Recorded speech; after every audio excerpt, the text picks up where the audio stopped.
नमस्कार दोस्तों, एक बार फिर आप सभी का स्वागत है पी एंड स्पोर्ट्स में। और आज एक अहम मुद्दे के साथ मैं आपके सामने आया हूँ, जहाँ पे मैं आपसे जिक्र करूँगा एक अहम बात की। और बहुत समय से मैं इस मुद्दे पे आपसे बात करना चाहता हूँ, शेयर करना चाहता हूँ अपने थॉट्स को, लेकिन कहीं न कहीं कुछ फैक्चुअल इन्फॉर्मेशंस के साथ आना ज़्यादा बेहतर रहता है। जब कंसोलिडेटेड चीज़ें आपके पास रहती हैं, तो कहीं न कहीं वो उस मुद्दे को और ज़्यादा जो है बहस का मुद्दा भी बनाता है, और साथ ही साथ वो बर्निंग इश्यू होने के साथ-साथ उन चीज़ों पे इम्पैक्ट भी अलग तरह का आता है। तो मैं बात कर रहा हूँ आज एक ऐसे मुद्दे जहाँ पे मैं बात करूँगा अनबैलेंस्ड जो कवरेज है स्पोर्ट्स पर्सन्स की या स्पोर्ट्स की। अलग तरीके से एक तरह से डिस्क्रिमिनेट किया है हर तरह की मीडिया ने, चाहे टेलीविज़न मीडिया हो, चाहे वो न्यूज़पेपर प्रिंटिंग मीडिया हो, या हम बात करें आज का जो इम्पोर्टेंट आज के दौर का जो मीडिया है सोशल मीडिया, उसकी बात करूँ तो कहीं न कहीं अलग तरह से भेदभावपूर्ण ढंग से जो है अलग-अलग मीडिया कवरेजेस हर एक स्पोर्ट को या अलग-अलग स्पोर्ट्स के जो स्पोर्ट्स पर्सन्स हैं उनको उस तरह की कवरेज नहीं मिल पाई। किस तरह से इस चीज़ों को लेके आई, और ये सिर्फ़ आज का मुद्दा नहीं बल्कि ये बहुत समय पहले से इस पे बात होनी चाहिए थी, लेकिन कहीं न कहीं हम लोगों ने जो है वो एक हैबिट सी बना ली है। एक तरह की स्पोर्टिंग कल्चर जो होना चाहिए, मल्टी स्पोर्टिंग कल्चर, वो कहीं न कहीं हमारे यहाँ इसीलिए एक तरह से आगे नहीं बढ़ पाया। तो उसको इवॉल्व ना करना ये वजह भी, क्योंकि मीडिया अपने आप में हम कहते हैं कि लोकतंत्र में उसको एक तरह से फोर्थ पिलर के रूप में, चौथे स्तंभ के रूप में जाना जाता है। तो चौथा स्तंभ अपना काम अगर सही तरीके से नहीं करता, कहने का मतलब है कि एक जो उनको चीज़ों को दिखाना चाहिए, जो कवरेज जो है वो एक बैलेंस्ड वे में होनी चाहिए। मैं ये नहीं कहता कि अगर वो किसी चीज़ का कवरेज करते हैं तो वो गलत है, लेकिन कहीं न कहीं अगर उसमें जो उनका वे है या जो उनका कवरेज का जो परसेंटेज है, अगर वो बैलेंस्ड होगा तो कहीं न कहीं sporting culture, multi sporting culture और बाकी चीज़ें भी इवॉल्व होंगी हमारी कंट्री में भी। तो मैं अगर इस आज बात करना चाह रहा हूँ तो 4 एक अहम बातों पे बात करूँगा, जहाँ पे मीडिया कवरेज की मैं बात कर रहा हूँ। पहली बात अगर मैं करूँ तो वहाँ पे हम जो स्पोर्ट्स का जो अनबैलेंस्ड टेंडेंसी रही है मीडिया की जो कवरेज करने की या प्रकाशित करने की, पब्लिकेशन की, तो वहाँ पे जो पहला चीज़ होती है वो एक, मुझे लगता है कि भारत में मीडिया ने हमेशा मल्टी स्पोर्टिंग जो कल्चर है, मल्टी स्पोर्ट्स के जो इवेंट्स हैं, उनको जो है वो कवरेज कम दी है। आप मल्टी स्पोर्ट्स में आप समझ सकते हैं ओलंपिक गेम्स इस बार, फिर भी जो है हम जब इस बार देख रहे थे जापान टोक्यो में जो हुआ था, उसमें फिर भी एक तरह की कवरेजिंग थी। लेकिन कहीं न कहीं उससे पहले की अगर हम ओलंपिक गेम्स को देखें, सीडब्ल्यू गेम, कॉमनवेल्थ गेम्स को देख लें या एशियन गेम्स को देखें, एफ्रो एशियन गेम्स को देखें, तो ये सारे जो स्पोर्ट्स हैं या वर्ल्ड लेवल के जो, जैसे एथलेटिक्स भी एक मल्टी इवेंट स्पोर्ट है, तो जहाँ पे हम वर्ल्ड एथलेटिक्स के इवेंट्स की बात करते हैं तो वर्ल्ड चैंपियनशिप को कभी भी इस तरह की कवरेज मीडिया के द्वारा नहीं दिया जाता, इंडियन मीडिया के द्वारा। तो ये एक बड़ा मुद्दा है। दूसरा जो मुझे लगता है कि वो है कि जहाँ पे कवरेज जो है वो नॉन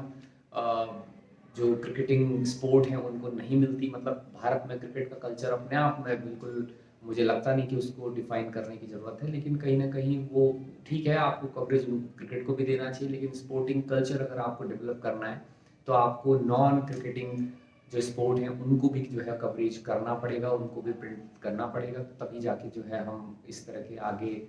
मल्टी स्पोर्टिंग कल्चर के रूप में जो है एक नेशन के रूप में आगे डेवलप कर पाएँगे। तीसरी अगर मैं बात करूँ तो वहाँ पे हम स्पोर्ट्स वुमेन्स का जो एक तरह से कुछ सालों से, पिछले 4-5 साल से, तो फिर भी हम कह रहे हैं कि कुछ ना कुछ जो है स्पोर्ट्स वुमेन्स को जो है थोड़ा-सा कवरेज मिल रहा है। लेकिन उससे पहले अगर मैं बात करूँ 2000 से लेकर 2020 के बीच की अगर मैं बात करूँ, तो वहाँ पे बहुत सारे नेगलेक्ट जो है वो कवरेज एक तरह से इंडियन मीडिया ने स्पोर्ट्स वुमेन्स को किया है। और साथ ही साथ मैं बात कर रहा हूँ पत्रिकाओं की भी, अलग-अलग खेलों की जो पत्रिकाएँ हैं, उन्होंने भी कहीं न कहीं इग्नोर किया है वो सारे स्पोर्ट्स वुमेन्स को। तो ये 3 चीज़ें तो थी। उसी के साथ-साथ मैं बात करूँ जहाँ पे फॉरेनर जो एथलीट्स होते हैं, फॉरेनर जो स्पोर्ट्स पर्सन्स होते हैं, कई बार उनको भी ज़्यादा तवज्जो दी जाती है। मुझे ऐसा लगता है कि जहाँ पे हम लैग किए हैं कहीं न कहीं, तो मैं बात करता हूँ आपसे, क्योंकि मैंने जब एक रिव्यू किया इस चीज़ को लेके, तो वहाँ पे 2003 की एक जो केस स्टडी मुझे मिली, जहाँ पे अनबैलेंस्ड जो कवरेज है इंडियन मीडिया के द्वारा स्पोर्ट्स के अंदर इंडिया में, उसको जो है उन्होंने केस स्टडी की थी। और स्पोर्ट्स स्टार जो मैगज़ीन आप सब भी देखते होंगे, उसके ऊपर उन्होंने केस स्टडी की थी। तो सबसे पहला नाम जो मुझे वहाँ पे दिखा था, वो दिखा था अंजुम बॉबी जॉर्ज के नाम से, जहाँ पे आप सब जानते हैं कि एक पहली एथलीट रही है जिन्होंने वर्ल्ड चैंपियनशिप में, जो कि उन्होंने ब्रॉन्ज मेडल हासिल किया था 2003 में। और वर्ल्ड चैंपियनशिप में 6.70 मीटर करने के बाद इवन मैं आपको बताऊं कि मिल्खा सिंह जैसा नाम और पीटी ऊषा जैसे नाम भी इस तरह के कारनामा करने में नाकाम रहे हैं कि वर्ल्ड चैंपियनशिप में उन्होंने कोई मेडल लेके आए हैं। तो फिर भी जो है आप समझ सकते हैं कि वहाँ पे स्पोर्ट्स स्टार ने उनको कवरेज नहीं दी थी, बल्कि उस मंथ की जो कवरेज रही थी, उस मंथ की तो कवर पेज में रहा था वो डेविड बेकहम जैसे लोग, और डेविड बेकहम जो कि फुटबॉलर रहे हैं इंग्लैंड के, आप सब जानते होंगे, हैंसी क्रॉन्जे, ग्रैम स्मिथ जो साउथ अफ्रीका क्रिकेट टीम के जो है कप्तान भी रहे थे, उसके साथ साथ आंद्रे गासे, एक नाम आपने सुना होगा, उस वक्त के बहुत फेमस टेनिस प्लेयर रहे, और शेन वॉन जैसे जो लेग स्पिनर रहे हैं ऑस्ट्रेलियन टीम के। तो इन सब लोगों को कवर पेज में जो है कवर किया गया, लेकिन कहीं ना कहीं अंजू बॉबी जॉर्ज भी डिजर्व करती थी, उन्होंने वहाँ पे उसको नेगलेक्ट किया था। तो वो कहीं ना कहीं नॉन क्रिकेटिंग स्पोर्ट्स में भी आ जाती हैं, और साथ ही साथ जो है वुमेन, अगर मैं स्पोर्ट्स वुमेन को इग्नोर करने की बात करूँ तो वहाँ पे उनका नाम आ जाता है। दूसरा मैंने अगर वहाँ पे देखा था नाम जो था सानिया मिर्जा का। सानिया मिर्जा भी, क्योंकि हम सब जानते हैं कि आज एक बड़े नाम की तरह जरूर है, लेकिन कहीं ना कहीं सानिया मिर्जा के बाद और जो है क्यों टेनिस प्लेयर जो है हम प्रोड्यूस नहीं कर पाए इंडिया में, तो उसकी एक बड़ी वजह जो मीडिया कवरेज भी है, क्योंकि कहीं ना कहीं उन्होंने भी नेगलेक्ट किया। जिस समय पीक पे जब सानिया मिर्जा थी, मैं आपको बताऊं कि पहली फीमेल विनर थी जिन्होंने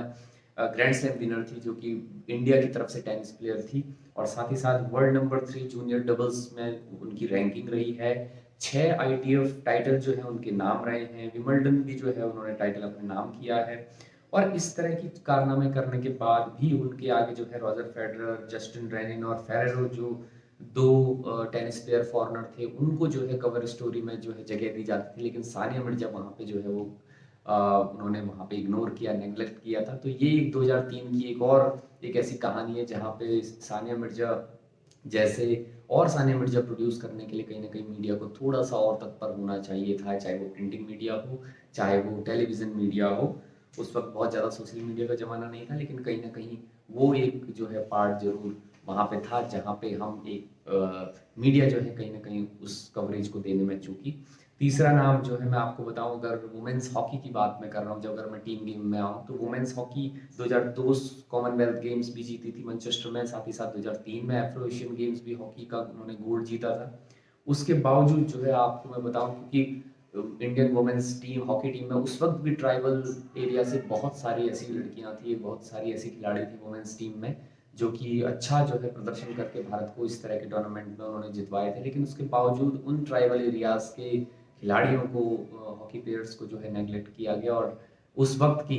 बड़ी कवर स्टोरी ये हो गई थी जहाँ पे साउथ अफ्रीका को भारत का क्रिकेट का दौरा था, और उसमें जबकि भारत कीनिया और साउथ अफ्रीका से भी जो है लॉस कर गई थी, उसके बावजूद जो है उनको एक तरह से लाइमलाइट में लेके आए थे। तो इस तरह की चीजें उस वक्त से भी दिखाई दे रही थी। तो 2002-2003 की बात में ये वापस से कर रहा हूँ। उसके अलावा बहुत सारे ऐसे कवर इमेजेस में जहाँ पे इलस्ट्रेशन होने चाहिए थे बड़े खिलाड़ियों की, जैसे मैंने अंजू बॉबी जॉर्ज का नाम लिया, सानिया मिर्जा का नाम लिया, या इंडियन हॉकी प्लेयर्स का नाम लिया। भले ही आज जो है हम ओलंपिक में चौथे स्थान आने के बाद थोड़ा सा लाइमलाइट में लेके आ गए हॉकी खिलाड़ियों को, लेकिन उस वक्त भी एशियन गेम्स और इस तरह के एफ्रो एशियन गेम्स में गोल्ड लाना भी कम बात नहीं थी। बड़े बड़े जो है टीम्स को उन्होंने अपसेट किया था, अच्छी टीम्स को, जहाँ पे इंग्लैंड, साउथ अफ्रीका, न्यूजीलैंड जैसी टीमें भी थी। तो वहाँ पे एक बड़ा लैक जो है वो इंडियन मीडिया के द्वारा जो है वहाँ पे दिखा गया था। इंडियन फुटबॉल की अगर हम बात करें, अगर हम नॉन क्रिकेटिंग स्पोर्ट्स को नेगलेक्ट करने की बात करें, तो इंडियन फुटबॉल को हमेशा से नेगलेक्ट किया गया है मीडिया के द्वारा। वहाँ पे बंचिंग भूटिया, आप सब जानते हैं कि एक बहुत बड़ा नाम है, और एक तरह से ब्रांड हमारा हमेशा से फुटबॉल का रहा है। आज सुनील छेत्री जिस तरह से है, उसी तरह से बंचिंग भूटिया उस वक्त के नामी फुटबॉलर थे, और पहला एक ऐसा नाम था, अगर मैं बताऊं कि उन्होंने ईस्ट बंगाल एक ऐसा क्लब था जिन्होंने फॉरेन सॉइल में जाके जो है उस वक्त पहला जो है लीग टूर्नामेंट, जिसका नाम जो है एलजी एशियन क्लब टूर्नामेंट जो है वो जीता था। और 2003 की बात ये मैं दोबारा से कर रहा हूँ, जहाँ पे वे player of the final match भी रहे थे और साथ ही साथ प्लेयर ऑफ द टूर्नामेंट भी रहे थे। तो दोनों इतने बड़े खिताब जीतने के बाद फॉरेन सॉइल में इंडियन फुटबॉल, जहाँ पे हम हमेशा से बहुत पीछे रहे हैं रैंकिंग में, लेकिन उसके बावजूद अगर इस वक्त थोड़ा सा फोकस में लाया जाता मीडिया के द्वारा, तो हो सकता है आज शायद हम थोड़ा और बेहतर स्थिति में फुटबॉल में होते।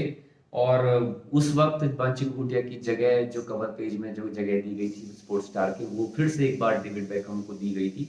मैं मानता हूँ कि पूरे वर्ल्ड में जो है वो अगर हम देखें तो बड़े फुटबॉलर्स बड़े सेलिब्रिटीज़ के रूप में रहते हैं, लेकिन कहीं ना कहीं अपने नेशन के कल्चर को अगर डेवलप करना है तो अपने खिलाड़ियों को इस तरह के बड़े टूर्नामेंट में जो है प्रदर्शन करने में, अच्छी परफॉर्मेंस लेके आने में कहीं ना कहीं उनको मोटिवेट करना होगा इस तरह की। और आगे जो यूथ है उन्हीं लोगों को देख के आगे बढ़ती है, तो ये एक बड़ा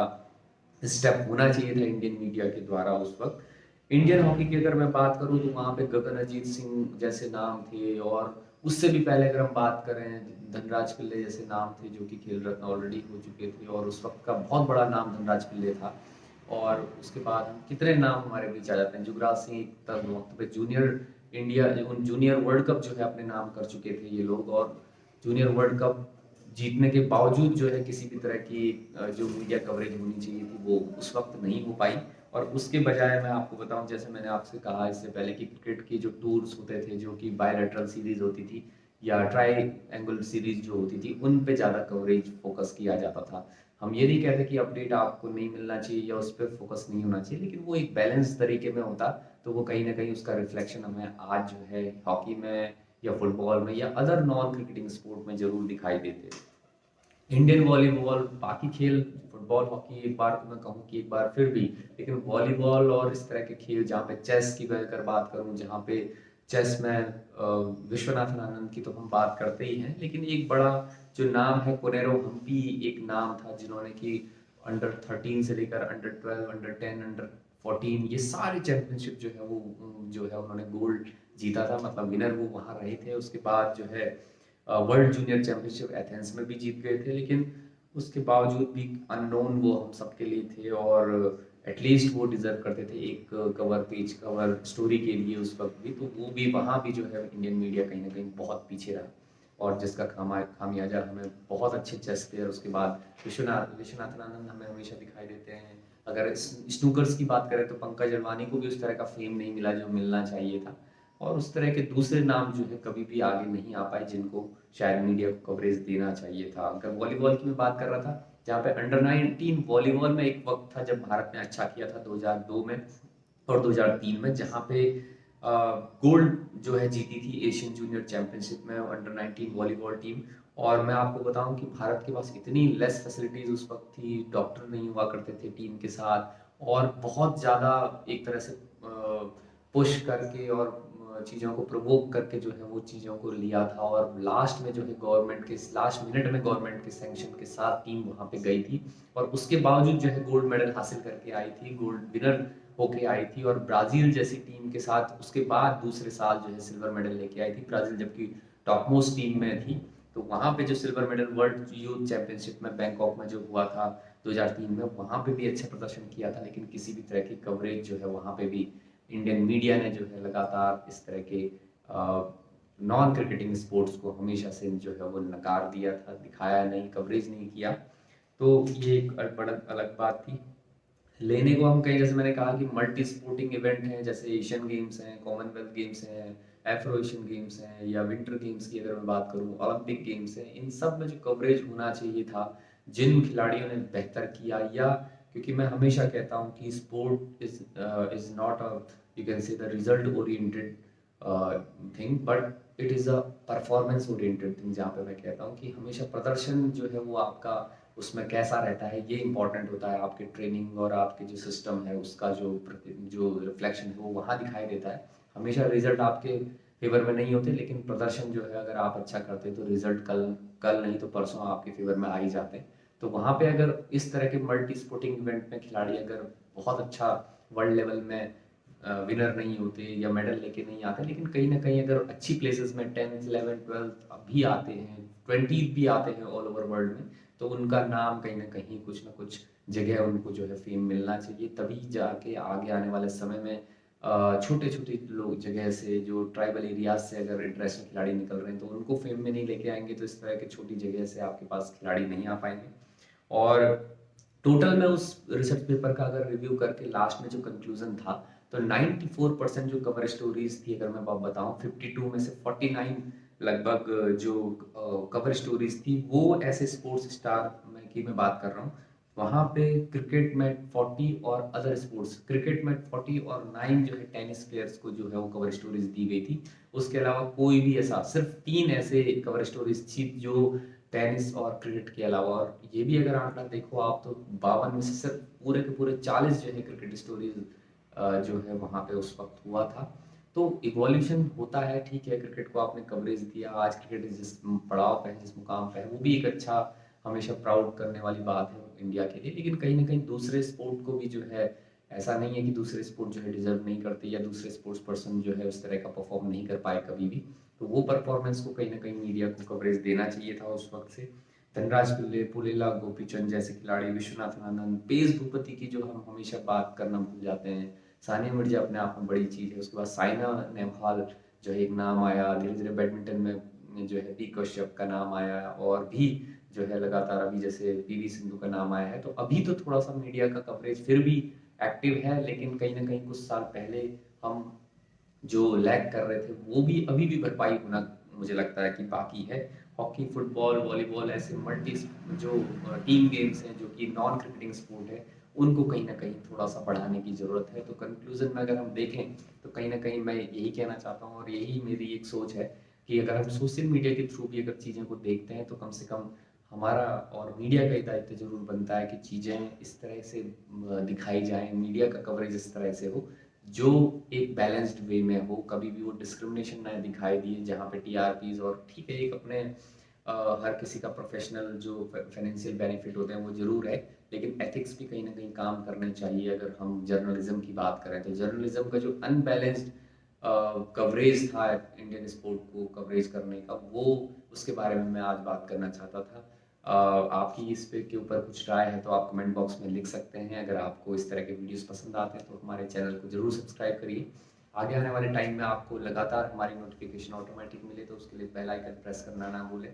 साथ ही साथ और भी जो हमारा इंस्टाग्राम पेज है जिसमें हम छोटे अपडेट्स आपको लगातार देते रहते हैं, कोशिश रहती है जितने भी अपडेट्स हैं हर एक तरह, हर एक स्पोर्ट के या हर एक वेलनेस और हेल्थ से रिलेटेड जो अपडेट्स होते हैं, तो ये सारी चीज़ें हम आपसे शेयर करते रहेंगे। अभी के लिए बहुत बहुत धन्यवाद, बहुत बहुत शुक्रिया।